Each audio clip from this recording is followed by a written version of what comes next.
इन चोरों ने, डकैतों ने एक ओआरएस का पैकेट 205 रुपए में खरीदा। कमाल कर दिया भाई। रेखा गुप्ता जी की सरकार 27 साल बाद आए और सब लोग के दे गाली, वत्सला अग्रवाल ये 600 करोड़ खा गई, ये 600 करोड़ खा गई। अरे ये संभव है 600 करोड़ रुपए? वत्सला अग्रवाल की औकात है कि वो ये डिसीजन ले ले कि 50 लाख ओआरएस के पैकेट खरीदेंगे मुख्यमंत्री जी और जगह जगह बांटेंगे। बड़े बड़े डाकुओं को, बड़े बड़े मगरमच्छों को बचाने के लिए छोटी छोटी मछलियों को पकड़ा जा रहा है और बलि का बकरा बनाया जा रहा है। उस वक्त डॉक्टर वत्सला अग्रवाल की विजिलेंस के अंदर शिकायत हमारे विधायक सोमनाथ भारती ने की कि वो दिल्ली स्टेट कैंसर इंस्टीट्यूट के अंदर भर्तियों के अंदर गड़बड़ी कर रही है, भ्रष्टाचार कर रही है, और उस शिकायत पे उनकी विजिलेंस इंक्वायरी चल रही थी। उसके बावजूद आपने उनको इतनी सेंसिटिव पोस्ट पे लगाया क्यों? पोर्टेबल एक्सरे मशीन जो 10 लाख रुपए की आती है वो 33 लाख रुपए की खरीदी। और इसकी कितनी मशीनें खरीदी गई? 448 मशीनें खरीदी गई। तो जो 45 करोड़ रुपए की मशीनें आनी थी वो 148 करोड़ रुपए उसके लिए दिए गए। 50 लाख ओआरएस के पैकेट खरीदे। मतलब अगर 2 करोड़ की आबादी है तो हर चौथे आदमी को ओआरएस पिला दिया इन्होंने। तो रेखा गुप्ता जी ने दिल्ली के हर चौथे आदमी को ओआरएस पिलाने का बीड़ा उठाया। पिया किसी ने नहीं, मगर 50 लाख ओआरएस खरीदे। 16 महीने की सरकार में रेखा गुप्ता जी की सरकार ने 27 साल बाद दिल्ली में बनी भारतीय जनता पार्टी की सरकार ने हेल्थ डिपार्टमेंट में दवाई और उपकरण की खरीद में 650 करोड़ का घोटाला कर दिया। 16 महीने 650 करोड़ का घोटाला सिर्फ एक विभाग में है। और विभागों में क्या हो रहा है वो अभी आपके सामने आएगा। पीछे कोई विभाग नहीं है, सब कंपटीशन में चल रहे हैं। कल से मैं ये देख रहा था कि भारतीय जनता पार्टी के लोग जो इनके सोशल मीडिया के इन्फ्लुएंसर हैं वो इस तरह से दिखा रहे हैं कि ये वत्सला अग्रवाल है, इनकी फोटो, इसने 650 करोड़ रुपए का घोटाला कर दिया। क्या कोई एक अफसर 650 करोड़ रुपए का घोटाला कर सकता है? क्या ये संभव है? आज मैं आपके सामने वो कागज रखूंगा जिससे साफ होगा कि ये घोटाला किसी एक अफसर द्वारा नहीं, सरकार ने पूरी क्रिमिनल कॉन्स्पिरेसी करके ये घोटाला किया। पहले तो ये समझते हैं कि रेखा, ये माफ कीजिएगा, ये वत्सला अग्रवाल जो हैं ये क्या थी? ये थी DGHS, director general health services, यानी कि CPA, central procurement agency. CPA जितने भी टेंडर करती है उस सब की देखरेख डॉक्टर वत्सला अग्रवाल के अंदर थी, क्योंकि वो DGHS थी। यानी कि जो भी दवाई खरीदी जाएगी, उपकरण खरीदा जाएगा, कुछ भी खरीदा जाएगा, उसका एक सेंट्रल टेंडर दिल्ली सरकार करेगी। अब इसकी शुरुआत कैसे हुई मैं आपको ये बताता हूं। फरवरी 2025 में इनकी सरकार बनी। फरवरी 2025 में इनकी सरकार बनी। जुलाई 2025 की 10 जुलाई 2025 की मैं आपको मीडिया रिपोर्ट दिखा रहा हूं, और ये तमाम अखबारों के अंदर रिपोर्ट हुआ कि दिल्ली सरकार ने एक ऑर्डर निकाला कि अब कोई भी अस्पताल अपना कोई भी सामान खुद नहीं खरीदेगा, CPA खरीदेगा, सेंट्रल प्रोक्योरमेंट एजेंसी ही खरीदेगी। आपको दवाई खरीदनी है, CPA खरीदेगा, चद्दर खरीदनी है, CPA खरीदेगा, एक्सरे की मशीन खरीदनी है, CPA खरीदेगा, सब कुछ CPA खरीदेगा। ये बाकायदा जुलाई के अंदर ऑर्डर निकाला गया। The Delhi government has begin routing all hospital purchases exclusively from CPA, ending earlier practice of direct procurement by individual hospitals. अलग अलग अस्पताल जो खुद खरीदारी करते थे उसके ऊपर पूर्णतः रोक लगाई गई सरकार द्वारा और कहा गया सीपीए इसको खरीदेगा। उसके बाद क्या हुआ? सीपीए एक डॉक्टर के अधीन था जो डीजीएचएस थी। ये जुलाई में जब ऑर्डर निकला तब जो डीजीएचएस थी वो थी डॉक्टर रति मक्कड़। डॉक्टर रति मक्कड़ के बारे में भी बार बार अखबारों के अंदर छपा कि उनके ऊपर बड़ा दबाव है, उनके ऊपर कुछ दस्तावेजों को साइन करने का, कुछ टेंडरों का दबाव है और इस दबाव के चलते वो नौकरी छोड़ना चाहती हैं। जुलाई 2025 में वह जो डीजीएचएस थी उस समय की, डॉक्टर रति मक्कड़ ने नौकरी से वीआरएस ले ली। कोई सरकारी डॉक्टर वीआरएस नहीं ले, वीआरएस ली, अखबार में छपा। रेखा गुप्ता जी ने नहीं पढ़ा अखबार? हमने तो पढ़ा है और हमने तो ट्वीट भी किया है। 2025 में ही हमने ट्वीट किया है वो अखबार को। और उस वक्त ये ऑर्डर निकाला गया जुलाई में कि सारे की सारी परचेज, सारा का सारा टेंडर सीपीए करेगा। और फिर अगस्त में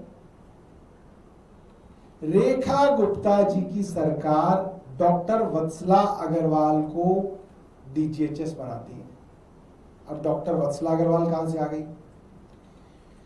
डीजीएचएस हमेशा से नॉर्म है कि सरकार के अंदर जो हमारे सरकारी डॉक्टर हैं उसमें जो सीनियर मोस्ट लोग हैं, सीनियर मोस्ट डॉक्टर है, उसको डीजीएचएस बनाया जाता है।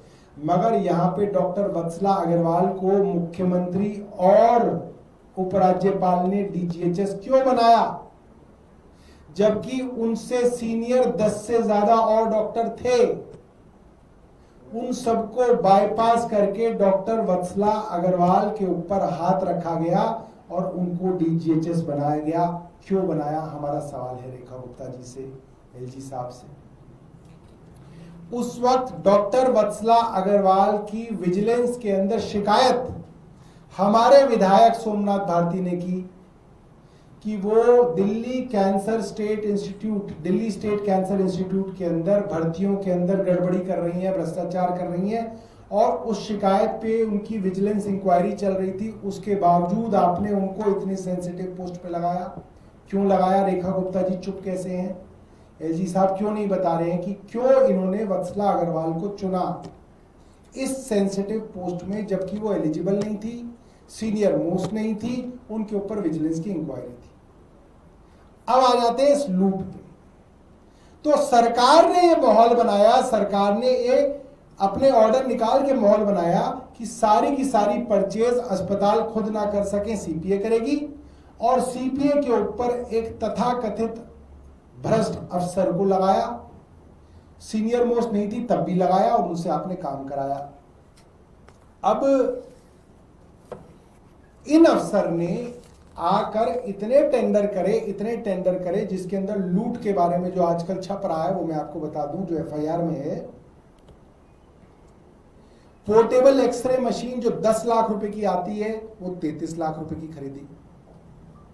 और इसकी कितनी मशीनें खरीदी गई? 448 मशीनें खरीदी गई। तो जो 45 करोड़ रुपए की मशीनें आनी थी वो 148 करोड़ रुपए उसके लिए दिए गए। सी-आर्म रेडियोलॉजिकल इक्विपमेंट 25 लाख का आता है मार्केट में, उसको इन्होंने 1 करोड़ 10 लाख का खरीदा। आप जब टेंडर करते हैं 25 लाख की चीज तो वो आपको 15 लाख में मिलती है, क्योंकि आप इतनी सारी खरीद रहे होते हैं। मगर यहां आपने 25 लाख की मशीन 1 करोड़ 10 लाख में खरीदी। और जहां पे इन सब मशीनों के लिए 1 करोड़ 75 लाख देने थे, आपने 7 करोड़ 70 लाख रुपए दिए। ओआरएस आपने देखा होगा, रेखा गुप्ता जी रोज ट्वीट किया करती थी कि हमने कूलिंग जोन बनाया है जहां पे हम ओआरएस बांट रहे हैं। हर मंत्री इनकी ओआरएस की बात करता था। इससे पहले सरकारों ने नहीं बांटे ओआरएस, यही बांट रहे हैं। क्यों बांट रहे थे भाई? क्योंकि ओआरएस के अंदर मोटी कमाई करनी थी, इसलिए बड़ी तादाद के अंदर ओआरएस खरीदने थे। भाई अब आप अस्पतालों में कितने ओआरएस पिला दोगे मरीजों को? हर एक को ओआरएस ही कोई ना पिलाते रहोगे पूरे दिन रात। तो सरकार ने सोचा कि कैसे ऐसा किया जाए कि खूब ओआरएस खरीदा जाए उसके लिए खूब ओआरएस बांटना है। उसके लिए पूरी की पूरी नीति बनाई गई कि साहब ओआरएस जो है हम जगह जगह कूलिंग जोन बना के बांटेंगे, और बांटे ना बांटे कम से कम कूलिंग जोन के नाम पे खरीदेंगे तो सही। तो आप सोचिए, इस सरकार ने पहली बार इतनी बड़ी मात्रा के अंदर ओआरएस खरीदे। मुझे बताया गया करीब 50 लाख ओआरएस के पैकेट खरीदे। मतलब अगर 2 करोड़ की आबादी है तो हर चौथे आदमी को ओआरएस पिला दिया इन्होंने। आप में से कितनों ने पिया है मुझे बता देना। पिया है क्या? नहीं पिया। तो रेखा गुप्ता जी ने दिल्ली के हर चौथे आदमी को ओआरएस पिलाने का बीड़ा उठाया। पिया किसी ने नहीं, मगर 50 लाख ओआरएस खरीदे। और सुनोगे दाम तो आपके होश उड़ जाएंगे। एक ओआरएस का पैकेट 15 रुपए का आता है, वैसे तो 10 में भी आ जाता है। वो इन्होंने ओआरएस का पैकेट 205 रुपए में खरीदा। अरे इतने में तो जो है कैफे कॉफी डे के अंदर वो जो है वो कोल्ड कॉफी आ जाती है? बरिस्ता की कोल्ड कॉफी पिला देते बेचारे गरीबों को। कोल्ड कूलिंग जोन में जाने की क्या जरूरत थी? उनको 200 रुपए के कूपन दे देते कि भाई बरिस्ता में जाओ, एसी में बैठो और कोल्ड कॉफी पियो और बोलो रेखा गुप्ता की जय। हो सकता था, मगर इन चोरों ने, डकैतों ने एक ओआरएस का पैकेट 205 रुपए में खरीदा। कमाल कर दिया भाई। रेखा गुप्ता जी की सरकार 27 साल बाद आए हैं। पूरा का पूरा 27 साल का हिसाब किताब करना है। अब मैं आता हूं चादरों के ऊपर। चादरों की बात आप सुनोगे तो आप मजा ही आ जाएगा आपको। भाई आपके घर में भी बेड होगा, एक बेड पे कितनी चादर बिछाते होगे आप? 2 चादर हो जाते हैं कि एक धुल गई दूसरी लग गई। 3 बिछा लेगा कोई आदमी एक बेड पे कि भाई एक धुल गई, एक बेड पे एक रखी हुई अलमारी में, एक सूख गई, एक लगा ली, 3 लगा लोगे। दिल्ली सरकार ने जो बेडशीट के अंदर घोटाला किया है, जिसको लिनन कहते हैं, उसको सुन के तो बंगारू लक्ष्मण भी शर्मसार हो जाएंगे जो पैसे लेते हुए पकड़े गए थे। दिल्ली सरकार ने जिस वक्त, ऐसा नहीं है हमें उस वक्त नहीं पता था, हमें उस वक्त भी जानकारी थी कि उस वक्त किया जा रहा है काम। जिस वक्त इन्होंने बेडशीट खरीदी उस वक्त का मैंने निकाल के रखा हुआ है जेम पोर्टल पे। उस वक्त जिस वक्त इन्होंने बेडशीट खरीदी थी उस वक्त की जेम की पोर्टल का हमारे पास स्क्रीनशॉट है। उस वक्त 150 रुपए की एक चादर खरीदी जा रही थी जेम पे। एक चादर, मतलब आप एक चादर का ऑर्डर दो, एक चादर आपको 150 रुपए में मिल जाएगी और आपके घर डिलीवर होगी। और अगर आपको हजारों चादर खरीदनी होगी तो ये रेट और कम हो जाएगा, मगर हम 150 मानते हैं। अगर हम 150 भी मान लें तो 150 रुपए की चादर इन्होंने 450 रुपए की खरीदी, 3 गुना रेट। और यहां खत्म नहीं हुआ, जो आगे की बात बताऊंगा आप हंसते हंसते पागल हो जाओगे कि इन्होंने क्या काम किया है और ये क्या सरकार चला रहे हैं। मैं अब आपको थोड़ी सी कैलकुलेशन बताता हूं। थोड़ी कैलकुलेशन क्या है, मैं लिख के लाया हूं। तो साहब इन्होंने 450 रुपए के हिसाब से 75 करोड़ रुपए की चादरें खरीदी हैं। 75 करोड़ रुपए की। तो मैंने कहा कि भाई अगर 75 करोड़ रुपए की चादर खरीदी है और 450 की एक चादर आती है तो टोटल कितनी चादर आई? 16,66,666 चादरें खरीदी। दिल्ली सरकार के अस्पतालों के लिए रेखा गुप्ता की सरकार ने 150 रुपए वाली चादर 450 खरीदी। और कितनी खरीदी? 16,66,666 चादरें। अब भाई दिल्ली सरकार के अंदर अस्पतालों में बेड कितने हैं? बेड पे ही तो बिछाओगे या ओढ़ ओढ़ के घूमोगे? वोट तो नहीं मांगोगे उसे ओढ़ के, बेड पे ही बिछाओगे या मुर्दा घरों में भी बांटोगे? क्या करोगे उसका? मंत्री अपने घर में भी ले जाएंगे तो भी कितनी ले जाएंगे? दिल्ली सरकार के अंदर टोटल बेड स्ट्रेंथ है 15,659। 15,000 बेड्स के लिए इन्होंने 16,66,000 बेडशीट खरीदी। अब आप सोचो, जब एक डॉक्टर ने मुझे बात बताई तो मेरा सर ही घूम गया था तब कि मैंने कहा कर क्या रहे हैं। फिर मैंने कहा चलो पाप का घड़ा धीरे धीरे बढ़ने दो इनका। 200 बेड के अस्पताल को जबरदस्ती सरकार द्वारा कहा गया तू इतनी बेडशीट ले जा। सोचो कितनी, कह रहे 20,000 बेडशीट ले जा यहां से। 200 बेड के अस्पताल के लिए 20,000 बेडशीट खरीदी गई और जबरदस्ती अस्पताल के ऊपर थोपी गई, एमएस और एमडी के ऊपर थोपी गई और बोला गया तू लेके कैसे नहीं जाएगा। यह हुआ है दिल्ली की सरकार के अंदर। अब आप ये सोचिए 40-42 हमारे अस्पताल हैं, उनके सीनियर मोस्ट हमारे डॉक्टर उनके एमएस एमडी हैं, कोई चाइल्ड स्पेशलिस्ट है, कोई स्किन स्पेशलिस्ट है, कोई एनेस्थीसिया का स्पेशलिस्ट है। 30-30 40-40 साल की 30-30 35-35 साल की नौकरी के बाद वो एमएस एमडी बने हैं और उनको ये कहा गया कि 200 बेड वाले अस्पताल ने 20,000 बेडशीट रखी हुई है अपने। आप सोचो 20,000 बेडशीट रखेगा कहां वो, भाग कर लो। ऐसा नहीं है गलत किया, मैंने भाग किया। मैंने कहा भाई 16,66,666 बेड भाग 15,659 बेड्स कितनी आई 106 बेडशीट पर बेड। एक बेड के लिए 106 बेडशीट खरीदी है दिल्ली सरकार ने। आप सोचिए ओआरएस इतनी मात्रा में खरीदने हैं, बेडशीट इतनी मात्रा में खरीदनी। क्यों खरीदनी है? क्योंकि हर एक पे कमीशन है। एक ओआरएस के पैकेट पे आपको 200 रुपए का कमीशन मिल रहा है, लगभग 190 रुपए का। 15 रुपए का ओआरएस आपने 205 रुपए में खरीदा तो 190 रुपए का। तो सरकार कहेगी यार एक ओआरएस खरीदा, इसमें कमीशन 190 खाए, इसमें क्या, इसमें तो पेट भरा ही नहीं। 27 साल की भूखी सरकार कह रहे 50 लाख खरीद लो, जगह जगह बांटेंगे। ये हालत है इस सरकार की। ये सरकार कह रही है, जो भारतीय जनता पार्टी के ट्विटर के ऊपर और जो इनके सोशल मीडिया पे इन्फ्लुएंसर है, इनको सबको वत्सला अग्रवाल की फोटो दे दी गई कल रात को और सब लोग के दे गाली, वत्सला अग्रवाल ये 600 करोड़ खा गई, ये 600 करोड़ खा गई। अरे ये संभव है 600 करोड़ रुपए वत्सला अग्रवाल की औकात है कि वो ये डिसीजन ले ले कि 50 लाख ओआरएस के पैकेट खरीदेंगे मुख्यमंत्री जी और जगह जगह बांटेंगे क्योंकि उसमें कमीशन आ रहा है। वत्सला अग्रवाल की औकात है कि एमएस को कहा जाएगा कि 200 बेड हॉस्पिटल के पास 20,000 बेड भेजी जाएंगी और तू लेके कैसे नहीं जाएगा। ये सरकार इस भ्रष्टाचार के अंदर शामिल है, पूरी तरह शामिल है। पहले अफसरों को डरा धमका के उनसे ये काम कराए जाते हैं। मैं कोई क्लीन चिट नहीं दे रहा वत्सला अग्रवाल को, वो भ्रष्टाचारी बिल्कुल है।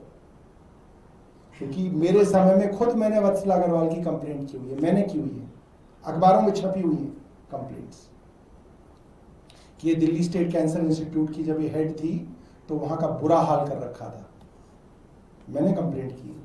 हमारे उस वक्त एक एमएलए हुआ करते थे राजेंद्र गौतम, उन्होंने मुझसे कहा कि ऐसी ऐसी दिक्कत है। राजेंद्र गौतम जी को बुला के, चीफ सेक्रेटरी को बुला के, इन वत्सला अग्रवाल को बुला के हमने मीटिंगें भी की, कुछ सुधार करो, कोई सुधार नहीं। ऐसी नलायक अफसर को आपने ढूंढ के डीजीएचएस बनाया, सीपीए को सारी की सारी ताकतें दी, फिर एक का माल 10 में खरीदा, फिर एक का माल जो 10 में खरीदा वो कई गुना ज्यादा खरीदा। ये सिर्फ वत्सला अग्रवाल के काम नहीं है, पूरी सरकार इसके अंदर लिप्त है और सरकार को इसके लिए जवाब देना पड़ेगा। बहुत बहुत धन्यवाद। सोर्स ये तो अखबार में छपा है मेरे मालिक, ये अखबार में छपा है, ये एफआईआर की कॉपी भी है मेरे पास। अखबार में छपा है कि चादर जो 150 रुपए की है वो 450 की खरीदी गई है और ये जेम का पोर्टल का मैंने स्क्रीनशॉट ले रखा है उस समय का कि ये 150 रुपए की चादर थी और 75 करोड़ की खरीदी गई है। ये भी सब फैक्ट है। 75 करोड़ की चादर अगर आप 450 रुपए के हिसाब से खरीदोगे तो 16 लाख ही आएंगी। ये जो आप कह रहे हैं तो उसमें सरकार में कौन-कौन से मिनिस्टर या किस पर भाई हम तो पहली बार सुन रहे हैं कि अफसरों से शुरू कर रहे हैं। अभी मेरे ऊपर पिछले साल जो एफआईआर दर्ज करी थी उसमें तो मेरा ही नाम है, सिर्फ नीचे कुछ है ही नहीं। भाई मेरे ऊपर अभी पिछले साल एसीबी ने एफआईआर करी, यही संस्था थी एसीबी और यही संस्था थी ईडी। उन्होंने कहा कि अस्पतालों के अंदर जो है उसकी कंस्ट्रक्शन में घोटाला हो गया। सौरभ भारद्वाज और अन्य अफसर, अन्य कौन है वो नहीं पता, मगर सौरभ भारद्वाज है वो उन्हें पता है, मगर मिला कुछ नहीं उन्हें अभी तक। यहां पे कह रहे वत्सला अग्रवाल और यही है। ये ऐसे क्या एफआईआर होती है, ऐसे क्या जांच होती है? ये तो सीधा सीधा ये है कि चोरी पकड़ी गई, जैसे राम मंदिर में चोरी पकड़ी गई। अब किसको पकड़े? टिन्नी यादव को पकड़ लेते हैं।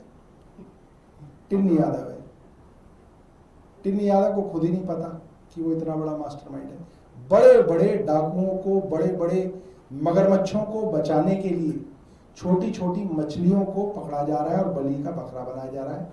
और अफसरों को दिल्ली सरकार के अब ये समझना पड़ेगा कि तुम इन बड़े बड़े लोगों के कहने पे जो काम कर रहे हो, जब तलवार गिरेगी तो तुम्हारी गर्दन आगे कर देंगे। ये कहेंगे भाई हमें कुछ नहीं पता, इनकी गर्दन नापो। ये ऐसा चलेगा। आप मंत्रालय में थे जब आपने अग्रवाल की कंप्लेंट मेरी करी, तब आपने इसको को नोटिस क्यों नहीं दिया? उस दौरान नोटिस हमारे पास तो पावर ही नहीं थी, हमारे पास तो पावर ही नहीं थी शो कॉज नोटिस के। हमारे पास तो ट्रांसफर की भी पावर नहीं थी, वरना तो हम उठा के फेंक देते थे। ये तो सब का सब जो है एलजी ने अपने अधीन रख रखा था, मगर अब एलजी इनके, तो अब आप देखो ना क्या आया, 7 अफसर सस्पेंड किए रेखा गुप्ता ने। भाई जब मुख्यमंत्री के पास पावर ही नहीं है किसी एक्ट में सस्पेंड करने की, तो रेखा गुप्ता सस्पेंड कर कैसे रही है? भाई मेरे को तो समझ में नहीं आ रहा। आपको पूछना चाहिए भाई कौन से एक्ट से आप ये पावर डिराइव कर रहे हो? कहीं तो लिखा होगा ना, मैं इस पावर को डिराइव करके तुम्हें सस्पेंड कर रही हूं, क्योंकि सब कुछ उनका है, एलजी उनका है, तो जहां जिसको चाहे वो सस्पेंड कर सकते हैं। लेकिन सर फाइल तो एलजी और सीएम के पास भी जाती होगी तो बिल्कुल गई होगी। देखो ये जो वत्सला अग्रवाल को डीजीएचएस लगाया गया है, ये सीएम के यहाँ से फाइल गई है, एलजी के पास गई है, तो सीएम और एलजी दोनों इसके अंदर जो है